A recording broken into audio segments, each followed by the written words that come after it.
नमस्कार दोस्तों, हमारे चैनल में आपका फिर से स्वागत है। दोस्तों, आजकल अर्थव्यवस्था के स्लो डाउन के बारे में काफ़ी भ्रांतियाँ फैलाई जा रही हैं। काफ़ी लोगों द्वारा न्यूज़ चैनल, मीडिया या सोशल मीडिया के द्वारा यह चर्चा की जा रही है कि आर्थिक मंदी आने वाली है और इस आर्थिक मंदी में अमेरिका में ज़्यादा प्रभाव पड़ेगा या अन्य विकसित देशों में ज़्यादा प्रभाव पड़ेगा, भारत में उतना नहीं पड़ेगा।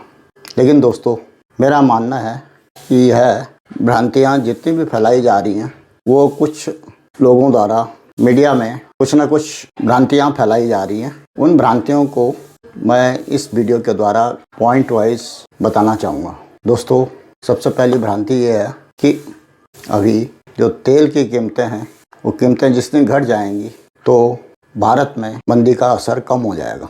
लेकिन मेरा मानना है कि भारत के इंपोर्ट में केवल क्रूड ऑयल के प्राइसेस पर ही निर्भर नहीं करता। क्रूड ऑयल एक इम्पॉर्टेंट आइटम है और वो भारत निरंतर आयात करता है, तो भारत का इंपोर्ट बिल जो है वो काफ़ी ज़्यादा रहेगा।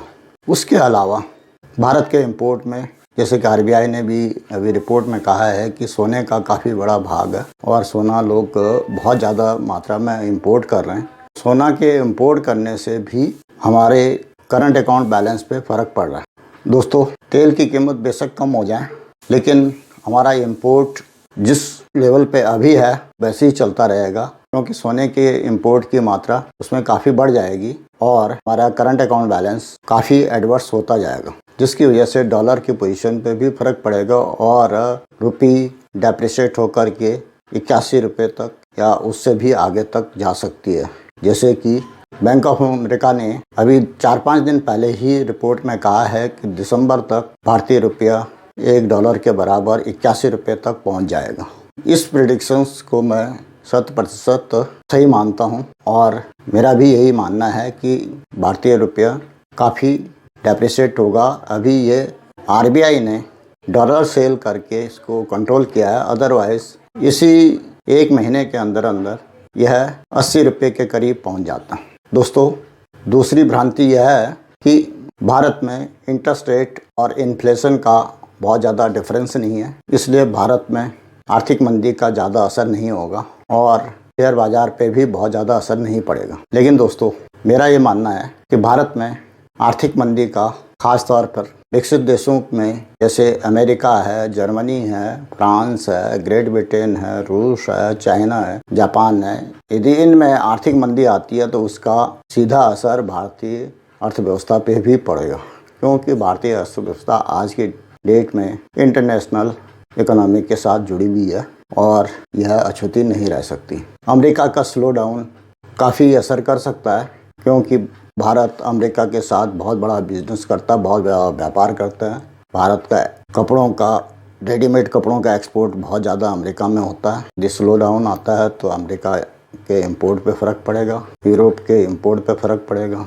हाल ही में जर्मन सरकार ने यह डिक्लेयर कर दिया कि इकोनॉमिक स्लो डाउन आ गया है और उन्होंने काफ़ी मेजर लेने शुरू कर दिए हैं। दोस्तों, इसलिए मेरा ये मानना है कि आर्थिक मंदी का न केवल आम जनता के मांग पे असर डालेगा, बल्कि यह सेंसेक्स पे भी काफ़ी बड़ा फर्क डालेगा और जैसे कि मैंने प्रेडिक्शन एक पिछले वीडियो में की है कि 40,000 पॉइंट तक नीचे गिरेगा। दोस्तों, तीसरा भ्रम यह है कि अमेरिका में महंगाई दर और ब्याज दर में बहुत ज़्यादा अंतर है और उसकी वजह से वहाँ की इकोनॉमी में ज़्यादा असर होगा ब्याज की दर बढ़ाने से, क्योंकि पिछले 30 साल के बाद अमेरिका में इतनी तेज़ी से ब्याज की दर बढ़ी है। लेकिन भारत में भी ब्याज की दर का बहुत फ़र्क पड़ेगा। दोस्तों, तीसरा भ्रम यह है कि भारत में महंगाई की दर बहुत ज़्यादा नहीं है और अमेरिका में बहुत ज़्यादा है, इसलिए अमेरिका में इंटरेस्ट रेट बढ़ेंगे। पिछले 30 साल के बाद बहुत बड़ा 0.75 का इंक्रीज़ उन्होंने पिछले हफ्ते किया और अब अगले 2-3 महीने में भी 1% की बढ़ोतरी की उम्मीद है। दोस्तों, आशा है कि अमेरिका में ब्याज दरें अगले 1-1.5 साल तक बढ़ती रहेंगी और जिसका असर भारतीय अर्थव्यवस्था पे अवश्य पड़ेगा। बेशक भारत में खुदरा महंगाई की दर कम है, लेकिन थोक महंगाई की दर, होलसेल प्राइस इंडेक्स काफ़ी ज़्यादा बढ़ा हुआ है, जिसकी वजह से भारत में भी आर्थिक मंदी का बहुत बड़ा असर होने वाला है। जैसे कि हाल ही में यह देखा गया है कि लोहे की, सीमेंट की कीमत बढ़ने की वजह से भारत में चल रहा जल जीवन मिशन काफ़ी प्रभावित हुआ है और सरकार को ये उम्मीद है कि ये मिशन अब अगले 2-3 साल बाद कंप्लीट हो पाएगा, जो कि 2024 में कंप्लीट होना था। दोस्तों, आपने देखा होगा कि महंगाई का असर भारतीय अर्थव्यवस्था पे भी नज़र आना शुरू हो गया है और ये धीरे धीरे और आगे बढ़ेगा। दोस्तों, चौथा भ्रम यह है कि भारतीय अर्थव्यवस्था में कोरोना काल में भी संसेक बढ़ता गया।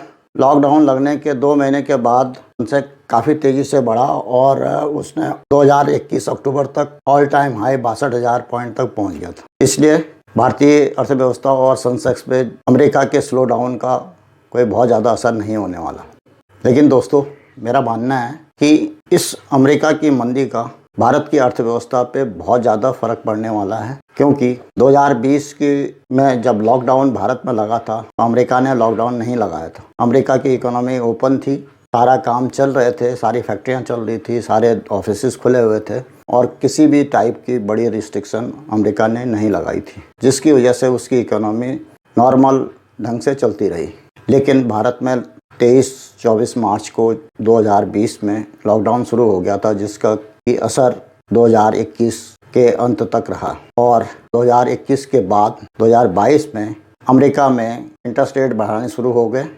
2020 में अमेरिका में लॉकडाउन नहीं लगा और उस दौरान एफआईज और एफपीआईज और एनआरआईज ने काफ़ी बड़ी मात्रा में अमेरिका से पैसा हिंदुस्तान में भेजा और जो एफआईज के जो इन्वेस्टमेंट भारतवर्ष में थी वो ऑल टाइम हाई थी, जिसकी वजह से भारतीय सेंसेक्स काफ़ी तेज़ी से बढ़ा। अब स्थिति उसके विपरीत है, अमेरिका में स्लो डाउन हो गया, इंटरेस्ट रेट बढ़ चुके हैं और एफआईज, एफपीआईज, एनआरआईज ने अपना पैसा ले जाना शुरू कर दिया और वो वापस अमेरिका में ट्रेजरी बॉन्ड और अन्य जगह इन्वेस्टमेंट कर रहे हैं। तो इसकी वजह से भारत में लगभग $50 बिलियन अभी तक जा चुका है और अभी आरबीआई की जो रिपोर्ट है उसके हिसाब से $100 बिलियन तक जाना है। लेकिन मेरा ये मानना है कि ये अमाउंट $100 बिलियन से भी ऊपर हो सकता है। तो जो अमेरिका में मंदी आई है उसका असर भारतवर्ष पर अवश्य पड़ेगा, भारतीय सेंसेक्स पे जरूर पड़ेगा। दोस्तों,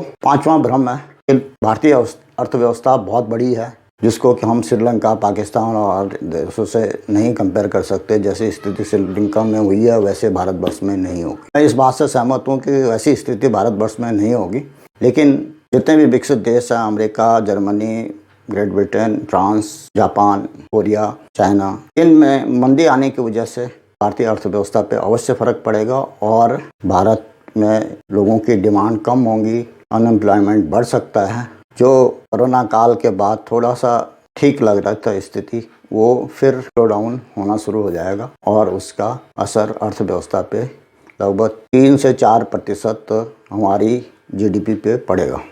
दोस्तों, छठा भ्रम ये फैलाया जा रहा है कि आर्थिक मंदी जो भारतवर्ष में आएगी उसका बहुत ज़्यादा असर नहीं होगा और ना ही सेंसेक्स पे बहुत ज़्यादा फर्क पड़ेगा।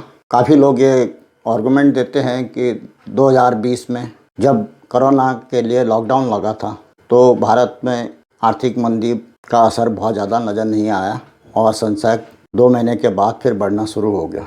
लेकिन उसके कारण इंटरनल कारण ना होकर के एक्सटर्नल कारण थे। बाहर से बहुत ज़्यादा पैसा आ रहा था जो कि हमारी इकोनॉमी, हमारे सेंसेक्स पे, हमारे उसमें लग रहा था। चाइना से भी एफआईज ने पैसा निकाल करके भारतवर्ष में लगाना शुरू कर दिया था, लेकिन वो स्थिति अब नहीं है। अब एफआईज अपने विड्रॉल मोड में हैं और जिसकी वजह से मंदी का बहुत तेज़ी से असर होगा और वो लंबे समय तक रहने की उम्मीद है, 1.5 से 2 साल कम से कम। दोस्तों, 7वां भ्रम यह फैलाया जा रहा है कि पिछले 3 सालों में 1.5 करोड़ से भी ज़्यादा डीमैट अकाउंट खुले हैं, तो इसलिए जो एफआईज और एफपीआईज और एनआरआई पैसा ले जाएंगे उसका बहुत ज़्यादा असर भारतीय शेयर बाज़ार पे नहीं होगा। लेकिन मेरा ये मानना है कि भारतीय शेयर बाज़ार पर एफआईज, एफपीआई और एनआरआई के पैसे विड्रॉल करने से बहुत ज़्यादा फ़र्क पड़ने वाला है। भारतीय खुदरा निवेशकों द्वारा डीमैट अकाउंट खोले गए हैं, वो एफआईज की इन्वेस्टमेंट के 10% के करीब हैं।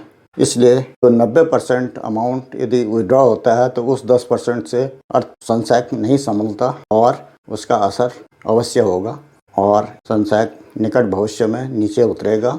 कहाँ तक जाएगा यह कहना संभव नहीं, लेकिन 40,000 पॉइंट तक तो इसने उतरना ही है और आर्थिक मंदी का असर अगले 2-3 महीने में नज़र आना शुरू हो जाएगा। दोस्तों, आज के वीडियो में मुझे यही 7 जो भ्रम या मिथ फैलाए जा रहे थे उनको क्लियर करना था और लोगों को आगाह करना चाहता हूँ कि जो प्रिंट मीडिया है या सोशल मीडिया है या अन्य राजनीतिक दल या कोई भी है, वो जो कुछ भी कह रहे हैं वो किसी अलग मोटिव से कहते हैं। उनका अलग अलग मोटिव होता है। हर आदमी को अपने आप ही अध्ययन करके अपने सोच समझ करके ही अपने आर्थिक डिसीजन लेने।